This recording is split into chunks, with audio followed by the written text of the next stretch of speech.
It has been an awful, bitter, and terrible 3 weeks into the Battle of Ypres. In the previous episode about the week of May 7th to May 13th, we covered the beginning of the Battle of Frezenberg Ridge, including the Second Battle of Ypres. We also covered the sinking of the Lusitania. However, this week, the war and the many battles included in it continue to complicate.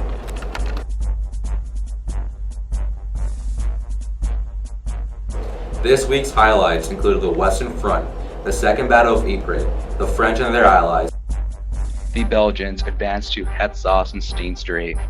In the Eastern Front, the Battle of the Somme, between the Austro-Germans and the Russians. The Austro-Germans take Jaroslav, while the Russians take Colombia. Across the ocean, the naval and overseas operations of the U.S. sent a note to Germany on the Lusitania. Germans sank the British ship RMS Lusitania on May 7th. This was considered to be a provocation of U.S. on Germany's part and started a large feud. President Wilson sent the first 4 diplomatic protests to Germany. The first was written by Wilson's Secretary of State, William Jennings Bryan. As stated in the note, in view of recent acts of the German authorities in violation of the American rights on the high seas, which culminated in the torpedoing and sinking of the British steamship Lusitania on May 7, 1915, by which over 100 American citizens lost their lives, it is clearly wise and desirable that the government of the United States and the Imperial German government should come to a clear and full understanding as to the grave situation which has resulted. And in the letter, it continues to be expressed how deeply hurt the U.S. is when William Jennings Bryan says, the government of the United States was loath to believe, it cannot now bring itself to believe, that these acts, so absolutely contrary to the rules, the practices, and the spirit of modern warfare, could have the countenance or sanction of that great government. Regard to the sacred freedom of the seas. As the battles continue in the Western Front, a new battle, the Battle of Festubert, occurs.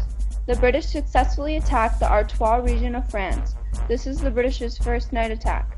The attack is preceded by a 60-hour artillery bombardment, but the troops advanced just 1,000 yards while suffering 16,000 casualties.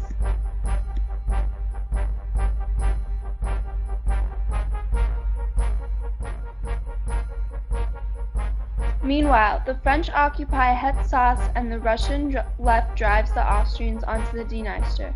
The Battle of Gallipoli, a campaign that took place on the Gallipoli Peninsula in the Ottoman Empire, had started on the 25th of April.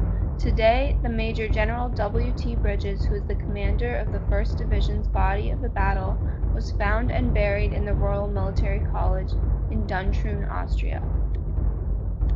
In the Western Front, the Battle of Festubert continues and the ground is consolidated. The Austro-Germans cross the San and the Russians occupy Ardeek on Lake Van in Armenia. The German strategic bombing campaign against England was also referred to the Zeppelin raids. Although the weather and the navigating conditions of the war made precise bombing very strenuous, these bombs resulted in so many casualties that they got nicknamed baby killers. Each Zeppelin plane carried about 2 tons of bombs and moved at approximately 85 miles per hour. The British were astonished at such attack. Before the Great War, overseas wars never touched the British shores. Germany was the first to change all of this. Since 1900, Count von Zeppelin built his first Zeppelin plane, and by 1914, they were ready for attack. On the 16th to the 17th, the German LZ-38 Zeppelin successfully attacked Dover and Ramsgate, England.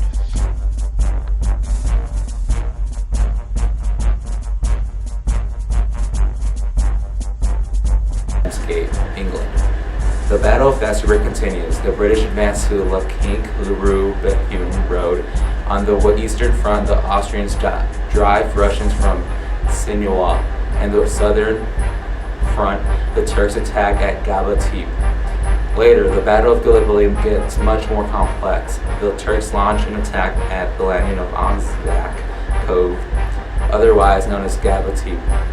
The goal, to push 17,000 New Zealanders and Australians back closer to the sea, 3,000 men.